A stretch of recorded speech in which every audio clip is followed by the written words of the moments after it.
Hello student, I am त्यागी। बात करने वाले हैं चैप्टर नंबर 10 की मैकेनिकल प्रॉपर्टी ऑफ फ्लूइड्स और टॉपिक है हमारा पास्कल लॉ।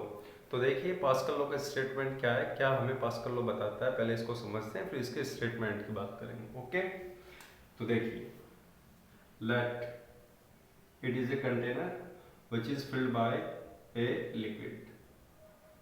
ओके, क्लियर हो गई बात।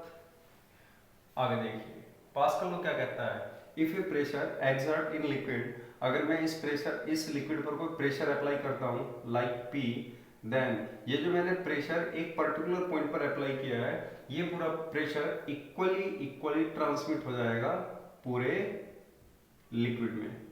लेकिन इसके लिए रिक्वायरमेंट क्या है, ये लिक्विड है ये एनक्लोज्ड होना चाहिए। एनक्लोज्ड का मतलब घिरा हुआ होना चाहिए।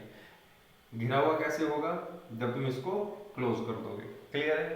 तो इस पूरे कंटेनर के अंदर अगर आप कहीं पर भी 5 न्यूटन पर मीटर स्क्वायर का फोर्स अप्लाई करते हो, मान लीजिए यहाँ ऐसे हमने 5 न्यूटन पर मीटर स्क्वायर का प्रेशर अप्लाई किया है, तो इसके हर पॉइंट पर अगर हम प्रेशर देखेंगे तो वो 5 न्यूटन पर मीटर स्क्वायर ही होगा। बात समझ में आई क्या। तो ये है स्टेटमेंट पास्कल लॉ का। तो पास्कल लॉ क्या कहता है, अगर किसी प्रेशर को हम एनक्लोज लिक्विड के अंदर एक्सर्ट करते हैं, अप्लाई करते हैं, तो वो जो प्रेशर है पूरा, वो पूरे लिक्विड में इक्वली ट्रांसमिट हो जाया करता है। ये हो गया हमारा पास्कल लॉ। ठीक, तो एक स्टेटमेंट समझ में आ गया। अब इसको लिखते हैं, फिर इसके दूसरे स्टेटमेंट की बात करेंगे। ठीक है, तो क्या कह रहा है लो, द प्रेशर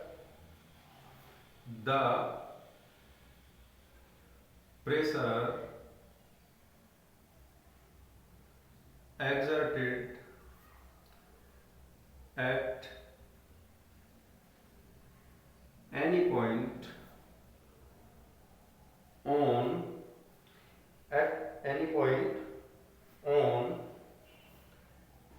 an enclosed, मतलब घिरा हुआ बंद, enclosed liquid। ठीक है, enclosed liquid is transmitted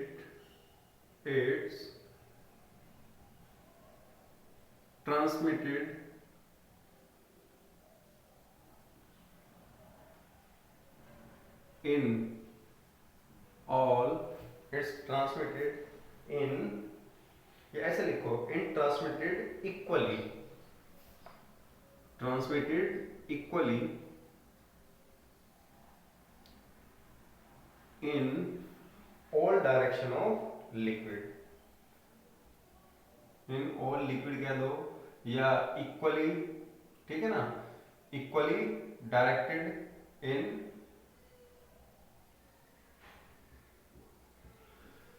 the pressure exert at any point on A enclosed liquid is equally transmitted, या ट्रांसमिटेड इक्वली, एक ही मतलब हो जाएगा, है ना, transmitted equally in all liquid, सारे लिक्विड में वो इक्वली ट्रांसमिटेड हो जाएगा।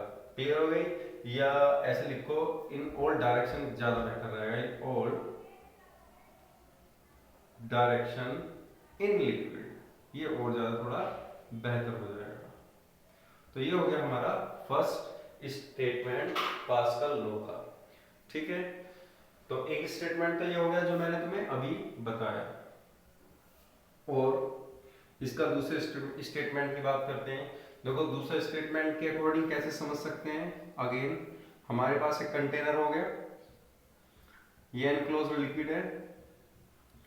तो पास्कल लॉ क्या कहता है, पास्कल लॉ कहता है कि सेम डेप्थ पर जितने भी पॉइंट होंगे, जैसे ये जो हमारा फ्री सरफेस है, फ्री सरफेस से इस पॉइंट की डेप्थ 5 सेंटीमीटर है, इसकी भी, तो होगा क्या, इन सभी पॉइंट पर प्रेशर सेम होगा। दैट मीन्स जो पॉइंट सेम डेप्थ पर होते हैं, ठीक है ना, उन सभी पर सेम प्रेशर होता है। इसका मीनिंग क्या हुआ, the pressure in a liquid at rest, हाँ लेकिन कब के लिए, रेस्ट कंडीशन के लिए, मीन्स सेम डेप्थ पर जितने भी पॉइंट होंगे उन लिक्विड के अंदर, उन सभी पॉइंट पर प्रेशर सेम होगा।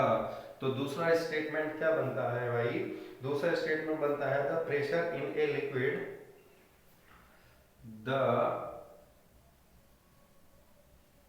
Pressure in A, the pressure in a liquid, okay, at rest, at rest is same, at rest is same, लेकिन सेम कब, जब at all points, at all points, कौन से पॉइंट, जहां पर डेप्थ भी सेम होने वाली है, ठीक है ना, at all points if in same depth, clear है।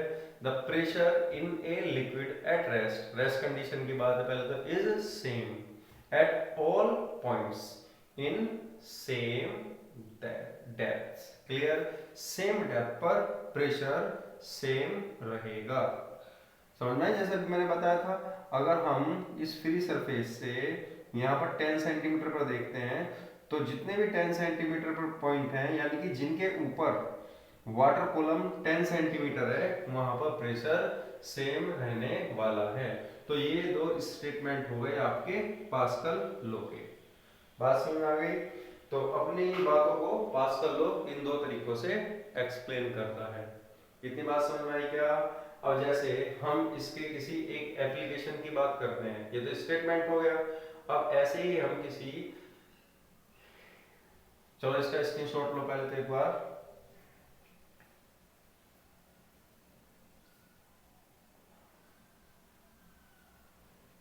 आई होप स्क्रीनशॉट हो गया होगा। अब इसका मीनिंग देखते हैं, देखो क्या है, मैं इसको रफ कर देता हूं।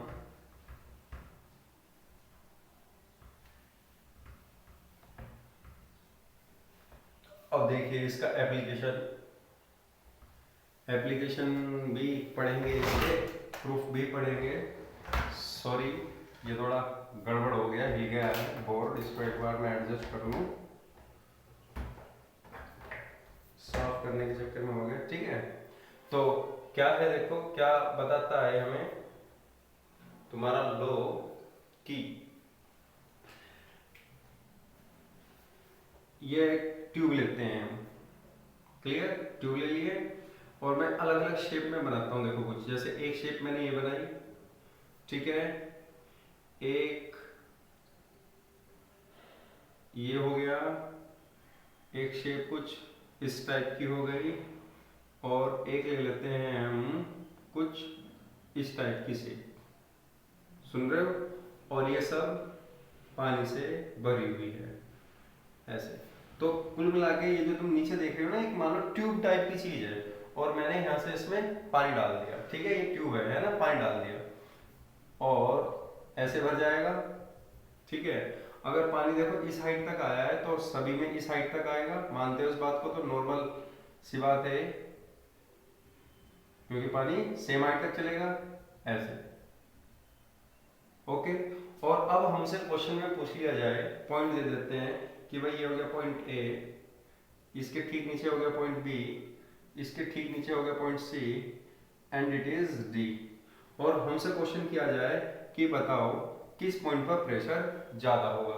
तो देखिए पॉइंट ए के ऊपर की अगर मैं शेप की बात करूं तो पॉइंट ए के ऊपर स्फेरिकल शेप है, ओके, तो इतना लिक्विड है, देख लो जितना भी है। पॉइंट बी के ऊपर देखते हैं तो थोड़ा ट्रायंगल के टाइप में कोई शेप है और इतना पानी है, देख लीजिए। सी के ऊपर बात करते हैं तो कोई सर्कुलर जैसे हमारा मटका होता है इस टाइप की कोई स्फेरिकल शेप है, और डी पर भी कुछ ट्रायंगल टाइप की चीज हो गई। तो हमें देखो देखने से ऐसा लगता है कि भाई सबसे ज्यादा जो पानी है वो इस पर होगा, या तुम समझ सकते हो इस पे है, इस पे। लेकिन माय डियर इस बात का कोई इफेक्ट नहीं पड़ेगा किस पॉइंट के ऊपर लिक्विड ज्यादा है, क्योंकि प्रेशर डिपेंड इस बात पर करता है कि जिस पॉइंट की तुम पर्टिकुलर पॉइंट की जिसकी तुम बात कर रहे हो उस वो किस डेप्थ पर है ना, किस डेप्थ पर है। तो अगर ये बिल्कुल हॉरिजॉन्टल है तो डेप्थ सभी की हो गई सेम, क्लियर, डेप्थ हो गई सभी की सेम। तो डेप्थ अगर सभी की सेम हो गई तो pressure at point A is equal to pressure at point B is equal to pressure at point C and it is equal to pressure at point B. यानी कि इस सिचुएशन में इस बात का कोई मीनिंग नहीं है कि शेप कैसी है, बल्कि बात ये देखते हैं कि जिस पॉइंट की हम बात कर रहे हैं वहां पर प्रेशर, जिस पॉइंट की हम बात कर रहे हैं उसके ऊपर लिक्विड किस हाइट तक है। तो लिक्विड इन सभी में सेम हाइट तक है, तो इसीलिए प्रेशर तीनों पर सेम हुआ। एक बात। दूसरी बात, अगर हम इसको कुछ और थोड़ा डिटेल से देखें तो मैंने एक और कंटेनर बना लिया है इस टाइप में, इस टाइप में, ठीक है ना। तो हम कुछ पॉइंट एज्यूम कर लेते हैं, ए, ये हो गया बी, ये हो गया सी, है ना। और हमसे पूछता है कि बताओ भाई कहाँ प्रेशर कम या कहाँ ज्यादा होगा। तो देखिए अगर मैं पॉइंट ए की बात करूं तो इसके ऊपर हाइट सिर्फ इतनी है लिक्विड की, और पॉइंट बी की अगर हम बात करते हैं तो इतनी हाइट है, और पॉइंट सी के ऊपर सबसे ज्यादा हाइट है। क्लियर हो गई बात। तो मैं क्या कह सकता हूँ, pressure at C, pressure at point C is greater than pressure at point B is greater than pressure at point A. Clear यार, हो गई बात क्लियर। अब एक फॉर्मूला तुम्हें और याद है, वो हम बाद में पढ़ेंगे डिटेल से, बस याद रख लेना है। अगर किसी लिक्विड के ऊपर, सॉरी किसी पॉइंट के ऊपर जो लिक्विड है अगर उसकी हाइट h है, समझ पा रहे हो, कोई भी पॉइंट है और उसके ऊपर लिक्विड की हाइट h है, तो उस पर्टिकुलर पॉइंट पर जो प्रेशर का फॉर्मूला होगा वो हो जाएगा rho g h। क्लियर। जैसे मैं तुमसे कहूँ ये जो पॉइंट B है ना, B के ऊपर पानी की हाइट y है, कितनी y है, तो पॉइंट B पर जो प्रेशर होगा वो होगा P इक्वल टू रो जी, और हाइट कितनी हो गई y। क्लियर।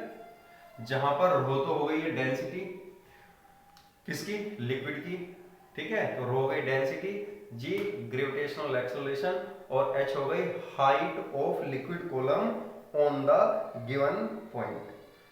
तो भाई ये हुआ तुम्हारा पास्कल लॉ, और मैं उम्मीद करता हूँ ये पास्कल लॉ समझ में आ गया होगा, ठीक है। तो नेक्स्ट वीडियो में हम बात करने वाले हैं इसके प्रूफ की।